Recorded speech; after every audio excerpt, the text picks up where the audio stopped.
everyone. We're going to get into the episode in just a minute here. But first of all, Mike, do you want to tell people what happened? I done messed up, Aaron. So listen, we had a minor technical glitch.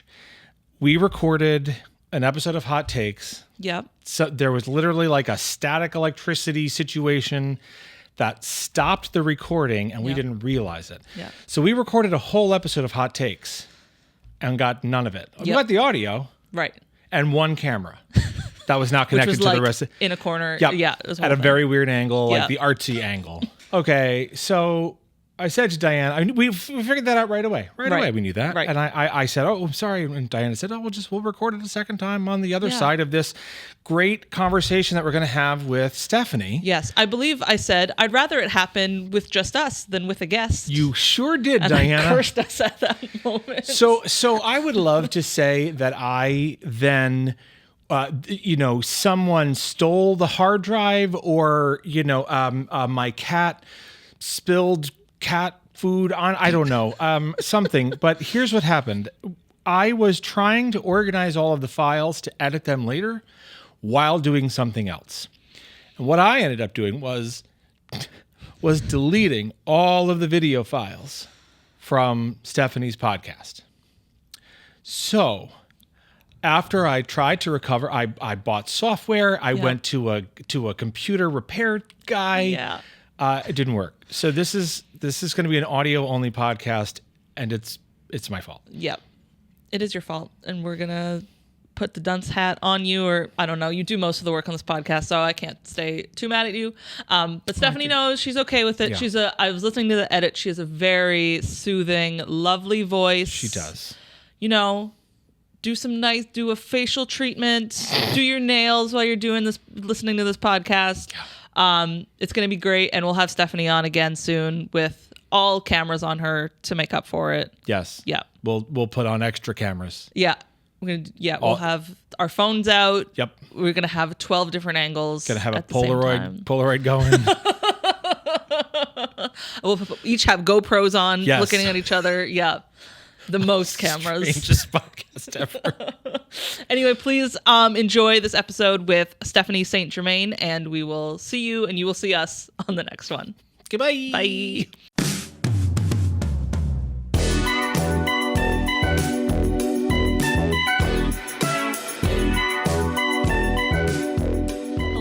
And welcome to Two Show Day. I'm your host, Diana Shabai Booker, and I am so excited about my guest today. She is a vocalist and performer and all kinds of theater maker. Please welcome Stephanie Saint Germain. Hello. Hi, Stephanie. Hi. Thank you for being here today. Thank you for having me. So, as is a recurring theme on the show, you and I met doing Spring Awakening. Yes. Shocker. I knew of you before, though. Yes, I knew of you as well because I'd worked with your now fiance, Chad Reed. He was an actor in the complete works of William Shakespeare Abridged. And when I signed on for Spring, I heard I would have an ASM, and I learned it was you. And I texted Chad right away. I was like, "This is your partner, right?" Yeah, I was so excited when Brian asked me to be ASM and then told me that you would be the SM. I was like, "Oh my God, this is really? great." Chad came home every night after rehearsal and was like, "My stage manager is amazing." Really? Yeah. Thanks, Chad. Yeah, that show needed a stage manager, and I'm glad my reputation was carried on. I don't know what I'm talking about. So I was going to ask you how you got involved in Spring, because I believe you were already attached when I signed on. Oh, was I? Because I think JJ was already supposed to be the stage manager, but then I said I was interested, and then so JJ was cast and did props instead. Okay. I don't know. But anyway, how did you get involved? So I met Brian the year prior. I was in A Little Night Music, which he directed. And after that, I was like, man, I really want to keep working with this guy. Yeah. So I would just bug him every now and again, like, hey, if you're doing a show, let me know. Would love to help out literally any way. So then he texted me and was like, do you want an ASM? And I said, yeah. Yes, please. Okay. Yes, so you didn't have like a specific interest in stage managing or anything? No, I did. Okay. I knew that I wasn't ready to be a stage manager, Sure. TM. But, ASM was, I think, the best place for me to start. Okay. Yeah. Cool. And you have not done any stage managing since? No, I haven't. So I hope I didn't scare you away. You did not scare me. I tried to be very this is what I'm doing and explain all of that. And I hope that was helpful. Yeah, it was very helpful. Experience. I also appreciate just how on top of things you are. Thank you. I don't feel that way all the time, but Diana, you're so organized. The line notes, the spreadsheets. There's a thing. There's a thing for spreadsheets. The color coding. There's some color coding that goes on in my line notes. If ever you get line notes from me and your line note starts to become blush pink and then red and then a really dark red and then black, you need to look at that line. If the text is now white, there's a problem. Yes, there were a few times that we had, very, very you dark should see red. my Shakespeare line notes. I still have them. Oh man. So we're gonna get into what I really want to talk to you about a little bit later, because that's also your show that you're going to talk about. Sure. So I also wanted to touch on Pippin at SLOC, which you are a part of. It opens on your birthday. Yes, it does. A month from today's recording day. Yes. May 9th it opens. Yeah. You're in the ensemble. How's your experience been with Pippin so far? It's been really good. Yeah. I do not consider myself to be a dancer, but the choreography has been incredible. Our choreographer, Mahogany Akita, she is just a visionary. Yeah. It's killing me every night, but it's really good. Yeah, I haven't had the pleasure to work with her one-on-one, but I've seen her perform, and she's just such a acrobat and can put their body in ways I have not seen on the regular. Yeah. So yeah, I can't wait to see what the choreography A lot of hands. looks like. Yes. A lot of flexed feet. Love it. It's fun. I can't wait to see that. And we have so many friends that are in that show, right? Julian, who's been on this podcast. Anna Lee, who we also did Spring with. Yeah, that's going to be really good. I'm really excited to see fun. Yeah, wonderful. So let's get into our shows, because I have so much I want to talk to you about.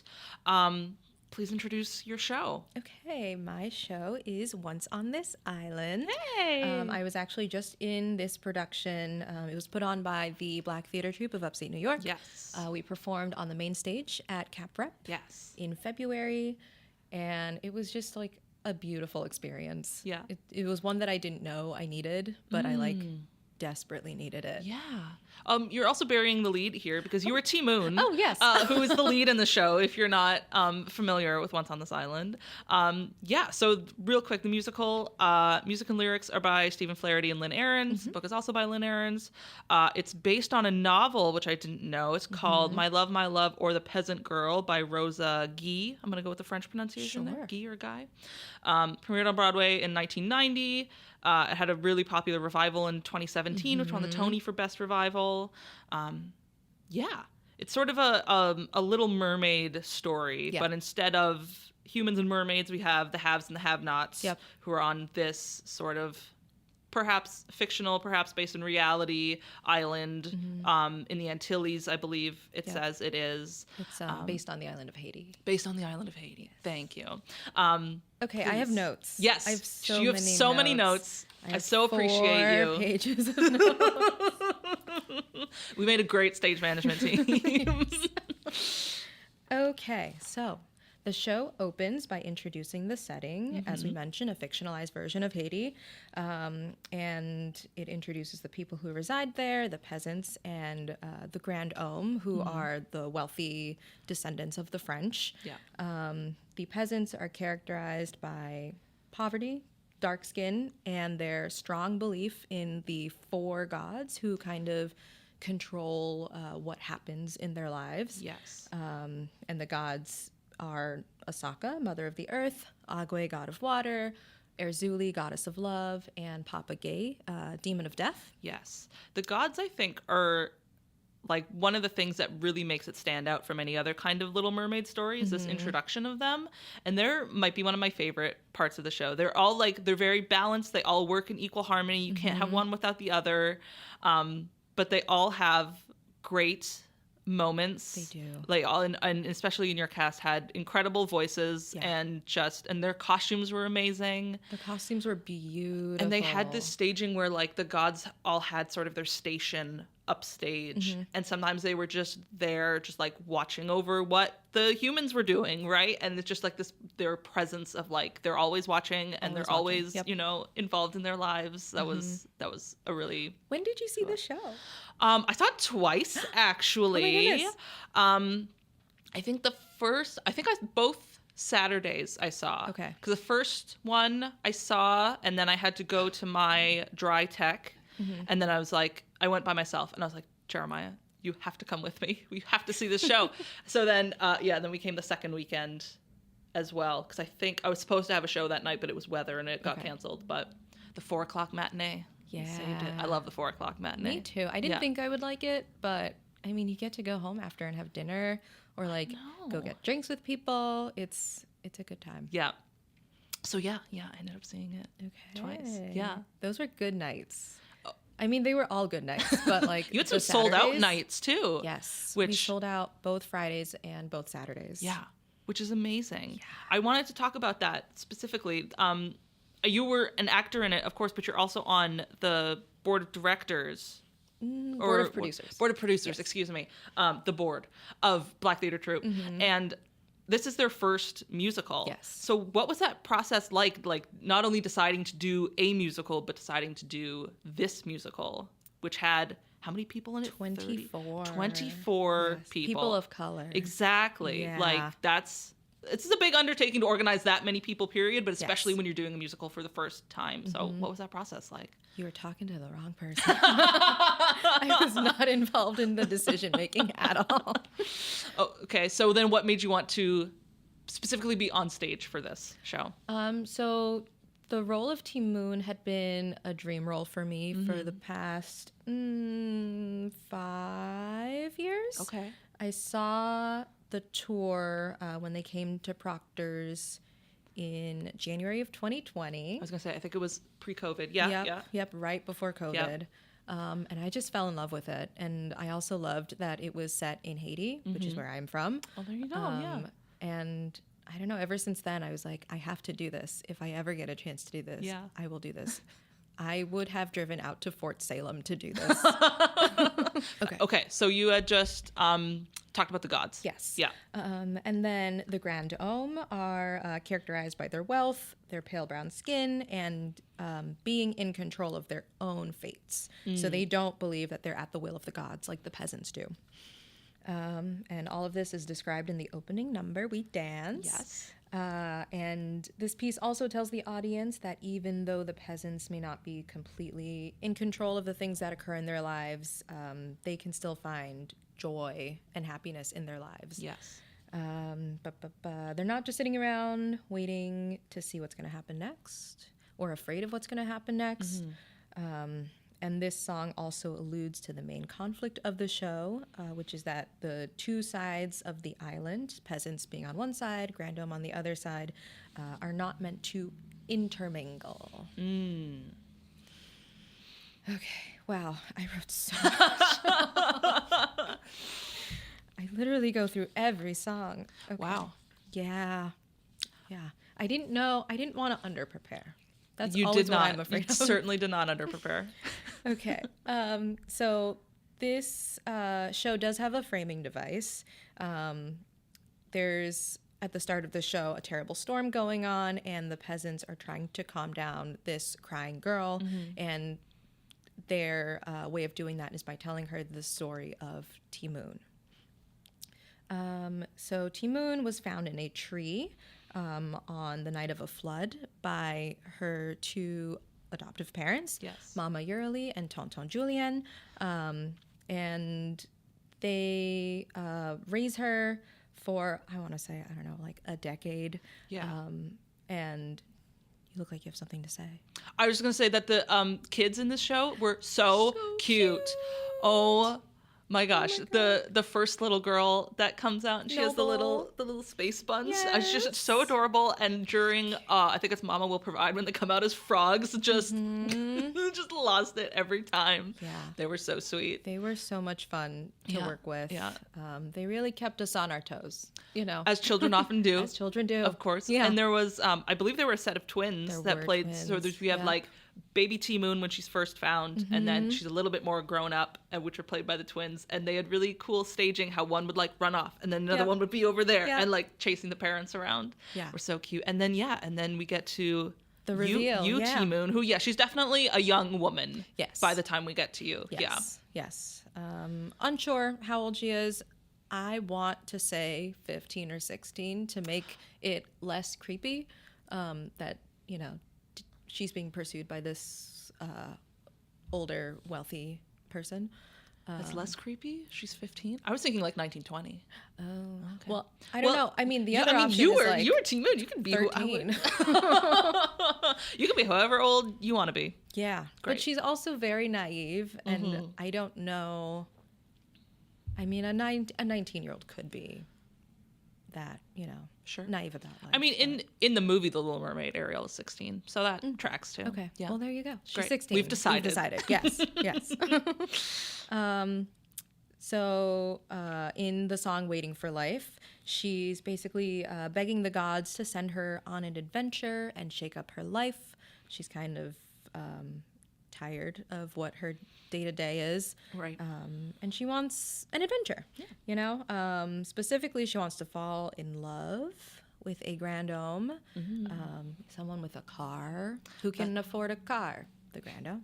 That's what we call manifesting. Yes, and manifest she did. She sure did.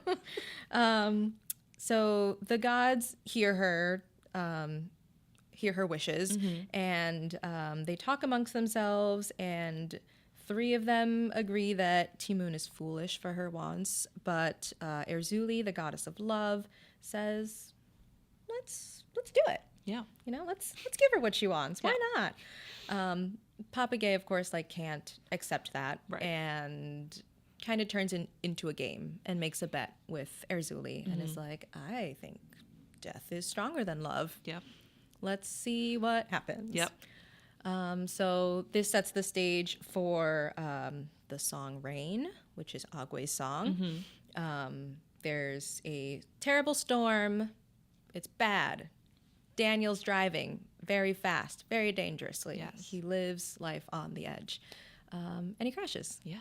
Have we introduced Daniel? Daniel is the, like, son of this, the bosom. Yes. Right? Like, are they the richest family, or they're like very high class? Yeah, very wealthy. They They're own a known. hotel Yes. on the other side of the island. Yeah. You know, they kind of just do what they want.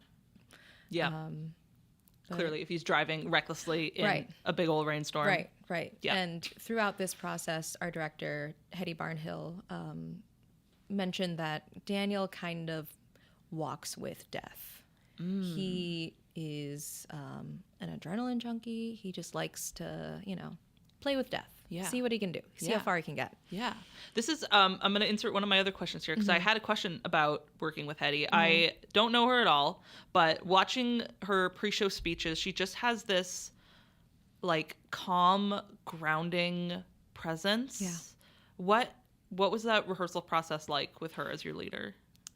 She is such a creative individual. I don't know how, like, she would come up with certain blocking or dance moves for me. It was just incredible to watch her work. Yeah. Sometimes, you know, we'd just be in rehearsal and she would just come up with something on the spot, and it was beautiful. Yeah. And it just worked. Yeah. She's wonderful. She's wonderful. Yeah. I love her. I love her so much. She seems like someone who would be very fit for the job of, like, okay, there's 24 people on this stage, which is an insane task for anybody to organize, but very good at staying calm under pressure. Yeah. And, like, having intention behind everything. And all of it didn't. Sometimes I feel like with a community theater-based project, one of the goals is just to get as many people involved as possible. Like, I'm thinking specifically maybe more of high school theater, right? Where it's like, okay, all these people have to be on stage. You're going to be tree number 1 and you're going to do this. But, like, everybody had a purpose on that stage, even when everybody was on that stage. Yes. And everybody had, you know, like, a reason and a story, and the blocking was specific, and there was never a point where I was like, why is this staged this way? It all was super cohesive. It was cohesive, and it was a community project at the same time. And it's funny that you mentioned getting as many people on the stage as possible, because I think that is what she tried to do. Really? Yeah, just because like the show is usually not done with this many people. Even in the script, you know, there are like Ti Moune is supposed to also play some other random peasant girl. Oh, okay. So she luckily was able to cast more people than the show is normally done with. And everyone really did have a role. No one was just like, you know, like you said, a tree. Well, I mean, I was a tree. Well, that's part of it. But, you know, no one was just like, okay, I'm here, and now I'm going to do this because the director told me to. Right, exactly. Right? Yeah. So that sounds great. Okay, so Daniel gets into a car crash. The only person around is Ti Moune. Wow. How lucky. Yeah. So she goes to him and is like, I don't know what happens exactly in her head, but she sees him and she's like, oh my God, this is my purpose. Yeah. I am here to save him. This is why the gods saved me all those years ago in the flood. So she convinces her father to go across the island to the big city to find Daniel's people and let them know that he's over here and he's fine. But like this was like also like a lot. It was a huge journey for him. Yeah, very dangerous. Walk. He had to walk. Yeah. And it just kind of goes to show how far a parent will go for their child. Yes, especially when the other parent, I can't remember, the mother character. Mama Yurley, thank you, is at home with Ti Moune and Daniel. Daniel is unconscious. Yep. And Ti Moune is at his side the whole time, trying to nurse him back to health. And she's like, what are you doing, kid? We're not supposed to do this. We're going to get in so much trouble for being around this guy. Yep. And Ti Moune is like, this is, like, literally, this is my purpose. Right. This is what the gods want me to do. Exactly. Which is, and yeah, it's just, exactly what you said. This is what a parent will do, even when they don't agree with what their child is doing. Yeah. Yeah. Just anything to, like, help keep them safe and, you know, help them feel supported. Yeah. But yeah, he's in there. Yeah. She's healing him. Eventually, oh wait, let me reference my notes because now I'm lost. Okay, yeah. So she like does not sleep. She does not eat. She starts hallucinating. She falls in love with him. And she literally does not know his name at this point. Right. He has not spoken. They have not spoken. Been unconscious the whole time. Is that hot take? Is that how men are best? Men best unconscious? Yes. Thank you, Mike. There we go. We heard it from a man. Yeah, so she falls in love with him while he's unconscious, which, you know, is a choice. And she hallucinates this beautiful duet between the two of them in which they declare their love for each other. They are interrupted by Papa Gay, who is there to claim Daniel because the car crash was supposed to take him out. Right. But Ti Moune stops Papa Gay and says he can take her life instead. Basically saying, I love him so much, I would die for him. Yeah. Which is a man she has not spoken to. Yes, correct. Yeah. Yeah. It was a moment every night that the audience really reacted to. Just because it's so, like, I don't know what the word is, but like, you haven't even met him. Right. You have taken care of him. He's been unconscious the whole time, and you're already willing to die for him? I know. Are you sure? I know. It's so interesting because I guess its equivalent in The Little Mermaid would be the shipwreck. when she like saves him and brings him to shore, but like she's a mermaid, so there's no risk to her life doing that. Or maybe it's when she signs away her voice, whatever. But Once on This Island, it almost feels more like she is in love with him, and that's part of it, but it's also like her faith. Right. And like she knows without a doubt this is what she's meant to do. Right. Yeah. Exactly. What is it like feeling that? It is kind of like blind faith. Yeah. You know? Like, I don't know what it is to believe in something so much without like having any, what's the word, like proof or evidence that this is what I'm supposed to be doing. Right. So it was tough getting into that. Yeah, she's very, very sure of herself. Yes. And like a very free-spirited person, which I don't know if you know this about me, but I'm not. You're a Taurus queen. You're very grounded. Exactly. Yeah. Yes. Yeah.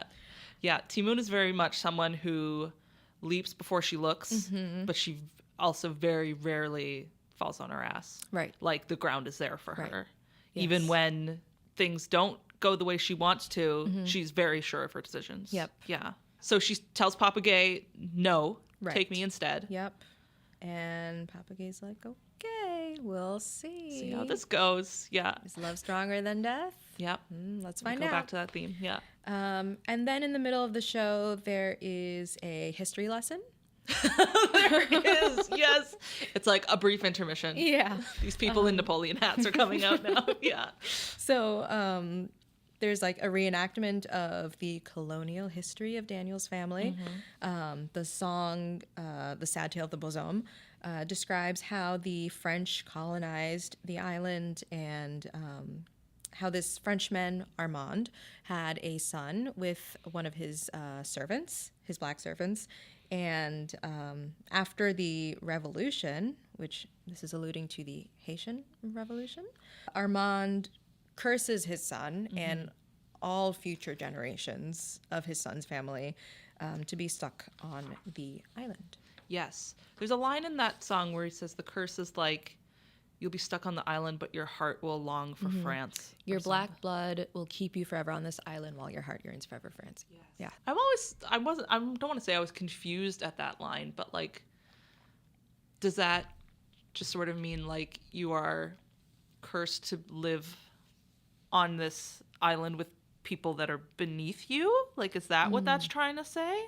Yeah. And I think I was expecting the curse to be like, you will never be happy, or you won't be able to have children, or something like that. And I was like, oh, that's it? Like, that seems okay. At least you have money, and like, that's fine. Right. But like, I guess Yeah. they will forever strive to be the like the white people that they are descendant from. Okay. But they can never be them. They will always have brown skin. They'll always be on this island with black peasants.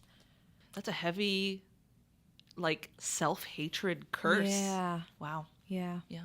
We have the history lesson, and then back to the main story.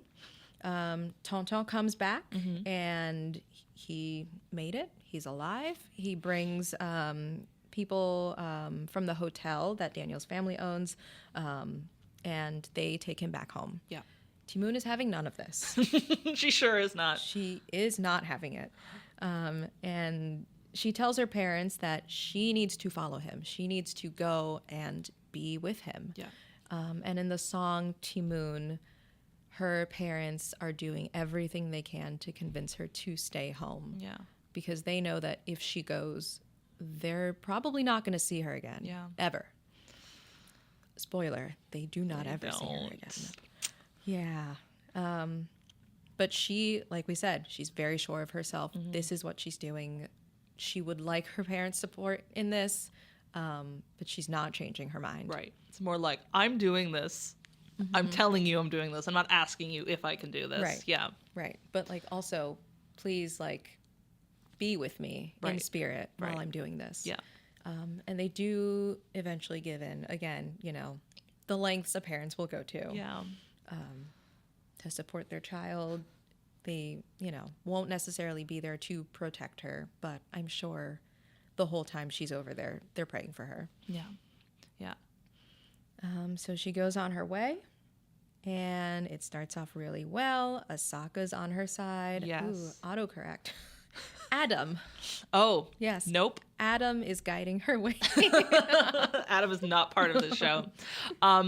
Yes. Mama Will Provide. It's probably my favorite song. Mm-hmm. It is yes. such a showstopper. Yes. And yeah, it's like, so it starts off, Ti Moune is walking and Asaka's like, and it's sort of, I keep using Little Mermaid, but it's sort of like Kiss the Girl, how it's like we start with one thing and then another thing and it kind of builds, and like there's the frogs and there's the trees and the grass is there for your feet and this is here for you, and it's like nature is giving you everything that you need to make it. And yeah, the gods are there to support you. But it's also like the woman playing Asaka is just wailing. So good. Yeah. Kiana Arasaka was absolutely phenomenal every night. I bet it's fun because Ti Moune is in that number, but you don't really sing in that number. So do you get to just kind of watch her bring the house down? Yeah. Yeah. Yeah. And she did every night. Yeah. And that was her first show. What? Yeah. Oh my God. Yep. Had she like sung in She's anything? Probably sung before. She just opened her mouth and this is what came out for the very first time. Yeah, this was her first show. And wow.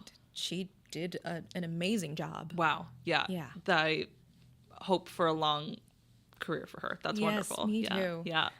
But Mama Will Provide was very fun to just be in. Yes. Because like as everyone is surrounding Ti Moune, I just get to like look at them. I know. Like I make eye contact with everyone and I'm like, you guys are doing it. We're here. Woo. She's on her way. Yeah. That's where Black Theatre Troupe put the act break. I know some productions just go straight through. Yes. It is meant to be a one act. Yes. I also understand it's important for theaters to have an intermission and to sell concessions and give everybody a break and everything. So, but that's a good act one break. Because it's like the question of like, all right, we're on our way. But it's also like you send everybody out singing too. Yeah. Yeah. I desperately needed that break. I tell you, I drank so much water during the run. Yeah. My, our wonderful music director, Emily Rose Rivera, told me, you should be drinking 100 ounces a day. 100 ounces. That's a lot of water. Yeah. So I would go to the bathroom right before places. And then during the curtain speech, I would go to the bathroom. And then I just have to hold it until intermission. Oh my God. Yeah. That's wild. Yeah. Did you achieve that? Did you drink 100 ounces of water? I did. Not every day, because it's very tough. Yeah. So I also want to talk about the audience at this show. I really do feel lucky that I got to be there twice. Yeah. And I'm not sure I've ever been a part of such a diverse audience. And I know that's like, whatever, hot topic word, diverse. But like, literally, I don't think there was one majority of people in either audience I was at. Like men, women, old, young, black, white. Like there was, everybody was in that crowd. Yep. And there was such a palpable energy in there. And I've heard other audience members talk about this too. And it was like, not only were people like, you know, hooting and hollering and, you know, get it girl and like all those kinds of comments, but it just felt like this room full of love and people that wanted to be there. Right. What was that like to be on the other end of that? It was different every night. Yeah. There were some nights where the audience was very talkative and we would try our hardest not to break. Sometimes they would say crazy things. Oh, no. Yeah. Do you have an example? Okay, yes. There was one night where, I don't remember, it was someone, like, one of the cast members had, like, friends in the audience, and I think it was their friends who were saying these things. But Daniel was basically telling Ti Moune, like, of course we could never marry. Why would you ever think that? And someone was like, oh no, not the gaslighting. Oh man, I bet that was so hard to keep a straight face. You're just like, Yep. Yeah. And then there was also one night where the tree reveal happened, and someone in the audience literally yelled, "A what?" I sat through this for this. Oh man, yeah. I remember the first time I saw it, I think there were a group of, I don't want to say it was a school group because it was a Saturday, but it was definitely a group of not young children, but It may have been Girl Scouts. may have been Girl Scout Day. It was during The Human Heart, which is a very lovely song about physical human connection between two people who love each other. Yes. And Ti Moune and Daniel get down in a very respectful way, but they could not stop laughing throughout the whole thing. And I was like, guys, this is part of life. I did not hear their laughter. Oh, great. Yeah, Perfect. I think I was just so like Yeah, in the focused, zone. in the zone, being present. Yeah. Yeah, the audience was a lot of fun. And I think it helped that during the curtain speech, our director, Hetty Barnhill, would tell people, like, we encourage you Yes. to react. Yes. Please, if you need to snap, if you need to, like, whoop, do it. Yeah. If you need to say, oh, no. Yeah, and sometimes I feel like at the theater, Mike and I have talked about doing an episode on about theater etiquette or behavior or whatever. And I really feel that, like, you should react the way you need to react when you're looking at a piece of art, right? If you need to cry, if you need to laugh, if you want to shout, or don't shout at people, but, you know, Yeah. vocalize, that's fine. And sort of having that permission of like, okay, I can be myself here, or I can, you know, emote the way I need to. Yes. It almost is like this special bond between you and the show, and like not only are they performing, but you have this permission to react to what they're doing. And it makes, it just was a really special experience. It also helps the actors know that they are getting the message across. Right. Yeah, rather than just like, okay, polite applause when Right. I'm supposed to. Yep. It's like, oh no, that shocking moment came across as shocking. Okay, great. That's what we're supposed to be doing here. Yeah. And every audience, without fail, would get so disappointed at Daniel at the end. It's a little bit of a fuckboy. Yeah, a fuckboy, but also we talked about this in rehearsals as well, how he is kind of constrained by the society he's in. You know, he wants to be with Ti Moune, but he cannot do that in any sort of official way. Right. It's not possible. Right. He would probably get disowned and lose all his money. Right. And it just isn't possible in that society. Yeah. Which is like realistic, but it's still disappointing, right? Because you're cheering for them, and she spent so long at his bedside when he was unconscious, and it's like, and then it's like, oh great, this is working out. They really have feelings for each other. And then you meet his fiance, and it's like, shit. I will say that is, I think, what makes him a fuckboy, the fact that he had a fiance and did not say anything about it. Exactly. Yeah. He's already screwing around with Ti Moune, and it's like, oh. And it's not even like, okay, listen, we need to talk about something. Right. This is how this has to go. Like, she comes up, and she was like, what's up? Will you dance at our wedding? Right. Yeah, that's a wig snatch for sure. Yeah. It's like, what?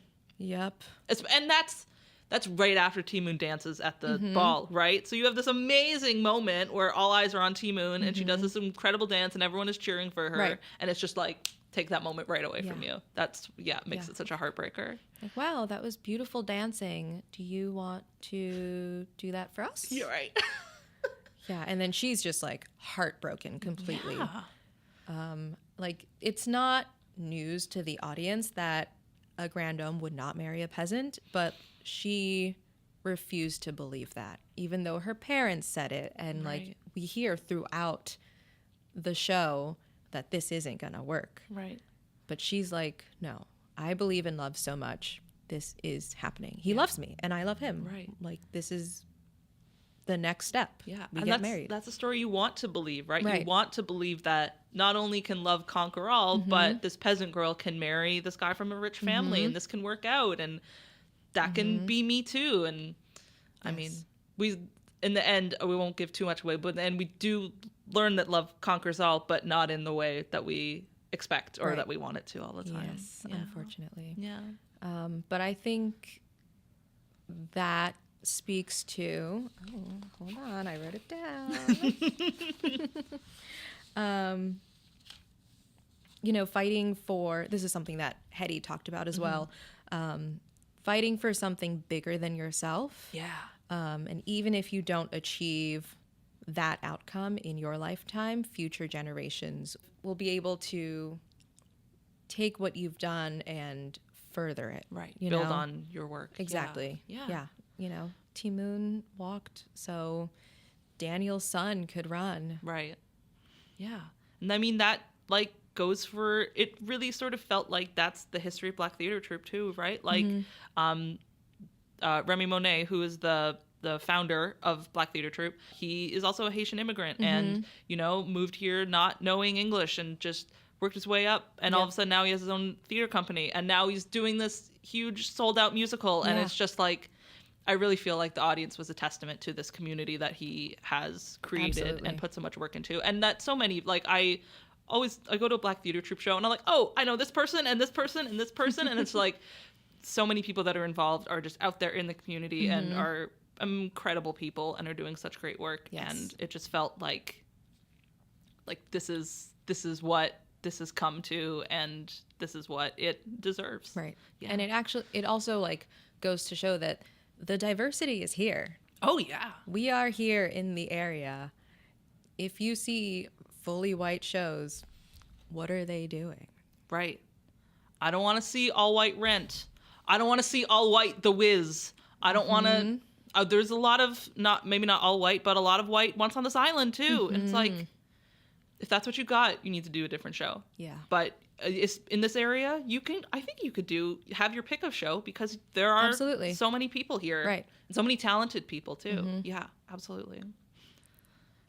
We kind of jumped around a little, but I think we got there. Yeah, I think we did too. Yeah, sometimes we spoil the show, but this is a good one too. If you have it in your area or get a chance to see it, it's a really good one. Do you have, if somebody would like to get into Once on this Island, do you have like a cast recording that you would recommend or something like that? I really, really enjoy the 2017 revival. Yes. I listen to that all the time. Yeah. All the time. Yeah. I don't know how, like, I never came across this, but I literally yesterday, as I was preparing for this, I happened upon the, I forget what year it was, but the West End production. Okay. I haven't heard that one. Yes. Yeah. It is also really good. Yeah. The 2017 one is great and has a lot of great voices in it. Haley Kilgore is Ti Moune, but you also got Alex Newell. Yep. You got Leah Salonga, Merle Dandridge. You got some great voices in there too. So yeah, that's a good one. Yeah, the original's also great. Yeah, LaShawne's can't go wrong. LaShawne's. Yeah, but yeah, the new one is more polished. Right. Yeah. So yeah. Yeah. Great. Well, thank you. My goodness, thank you for having me. I was trying to think of a show to pair with. Oh my goodness, I forgot you have to go too. Oh my god, it's a 2-show day. Mine is not as long, but so I was trying to think of a show to pair with this, and I was like, okay, I could do something like Ragtime, which is another Aarons and Flaherty show, and also sort of deals with race and things like that. But I don't know Ragtime very well. I haven't seen it, so I didn't really feel comfortable talking about it. And so what really hit me about my Once on this Island experience, because I hadn't seen it before your production. I had heard the cast recording, but I hadn't seen it before. And then the audience thing is what really stuck with me. So I was like, what's another show that made me feel this way? And the show I landed on is not really a show. It was more of a concert, but I'm going to talk about David Byrne's American Utopia here, which if you haven't heard of it, that's totally fine. So it was... this is going to be depressing. The day we found out the results of the last election, when it took a long time and it was finally declared that Biden won, and I was like, wow, I'm in such a good mood right now. So what I did was, it was still during COVID, and there were 2 pro shots of shows that I had not seen, and I don't know what I was saving them for, but I decided this is the day. So I watched the pro shot of What the Constitution Means to Me by Heidi Schreck, which is wonderful. I think it's on Amazon Prime or something, if you haven't seen it. And then I watched David Byrne's American Utopia. And I didn't really know anything about David Byrne. He was the frontman of Talking Heads. in the 70s and 80s. And I just sort of knew the hits, you know, Psycho Killer, Burning Down the House, Once in a Lifetime, things like that. But it had been on Broadway. It was at the Hudson Theater. And I was like, and they filmed it on Broadway at the Hudson Theater. So I said, okay, good enough for me. And it's just a staged concert, but I immediately became obsessed. And now I'm looking at the camera. I love David Byrne. Okay. This is a documented fact. My husband knows this, especially 80s David Byrne. Okay. If I get in a time machine and get into 1984, David Byrne needs to call me. And now it's on the internet. You can't take it back. I will not take it back. You should look at my Letterboxd history. It's stupid. Okay. So the music and lyrics are from David Byrne's solo career and from Talking Heads. The staging was by Alex Timbers and Annie B. Parson. The concert film was directed by Spike Lee. And it's based on David Byrne's 2018 album of the same name. So there is a concert film from 1984 called Stop Making Sense, which is Talking Heads concert film, and it's kind of a spiritual successor to that. They have some similar staging where the stage is very bare and it starts with one person, and then the next song they add another person and they add another person until we get to the full band. Wow. Yeah, so this does the same thing. And everyone in American Utopia they're individually mic'd and they're wireless, even though they're playing instruments. And they're also all barefoot, which is another connection. Ooh, yeah. Yes. But yeah, so it's very much like they're all just wearing gray suits, and it's about the people and about the music. It's not about the flashy sets or anything like that. And while it's very much a concert, they have sort of bits in between where David is talking to people, and it's a real emphasis on community and like, why do we like looking at people more than we like looking at a nice sunset or a bag of potato chips or things like that. And like, people are the best thing to look at and interact with. And he introduces the band one by one and says where they're from and says that, you know, most of them are immigrants and this wouldn't happen without everybody else. He has this really good section about voting, and he was like, this many people, he has there's a light that comes up on the audience and like, okay, this is how many people vote in federal elections, and then this is local elections. Oh, boy. And like, local elections, if you're, you know, this age, this is your average voter, and it's like 55 or something. And he's like, okay, well, this isn't good because there's children and climate change, and like, what are we going to do about this? Right. So it focuses a lot on that. They do this song by Janelle Monáe called Hell You Talm 'Bout, and it basically lists the names of people who have died by police violence. And in the recorded version, and then Jeremiah and I got to see this on Broadway, they remounted after COVID. It was like almost two completely different songs because the names had all been updated. It was super impactful, but it really ends on a great note. They do an a cappella One Fine Day, and then Road to Nowhere. It's just so joyful, and that's the same feeling I got out of Once on This Island, where it was just like, we are all here in this room together to celebrate each other and to celebrate this music. And like, yeah, I really recommend American Utopia. It's on HBO Max or Crave if you're in Canada. Michael, are you laughing? No. I need to tell my mother where she can watch American Utopia. I love our multinational podcast. Not international, we're multinational. Two. No, we have a Puerto Rico listener now. Yeah. That's my friend Jonathan. Hey, oh, that's right. Yeah. Jonathan and his dog. What's that dog's name? Goopty. Goopty. Shout out Goopty. Come on the podcast. Hey, I know someone in England. I'll get him to listen. Thank you. Yeah. Yes. Multinational. Puerto Rico, part of the U.S., by the way. That it sure is. Yeah. So I just wanted to talk about shows that are, I mean, American Utopia is not a story, so I can't go into that, but I so highly recommend it. The cast album is also out there. Watch, American Utopia and Stop Making Sense together. It's a wonderful combo, and like, Stop Making Sense, I think, is the greatest concert film of all time. Also directed by like a film director. It's directed by Jonathan Demme, who is most famous for Silence of the Lambs. Okay. So it's like a real sort of cinematic experience, and that's probably what they wanted to do with this too, with Spike Lee coming in, and it's not just like, you know, whatever, one shot like they get. But I highly recommend it. I didn't know anything about Talking Heads when I watched it, like I said, and it has started this enormous obsession for me. We go see Talking Heads cover bands now. Ooh, I've seen wow. not one but two Talking Heads cover bands since then. In the area? In the area. Wow. One is coming up. They're called Start Making Sense. Okay. They're very good. They do sort of that experience. But I've also seen this band called Talking Dreads, who they do reggae covers of Talking Heads songs. I love that. Which is really fun.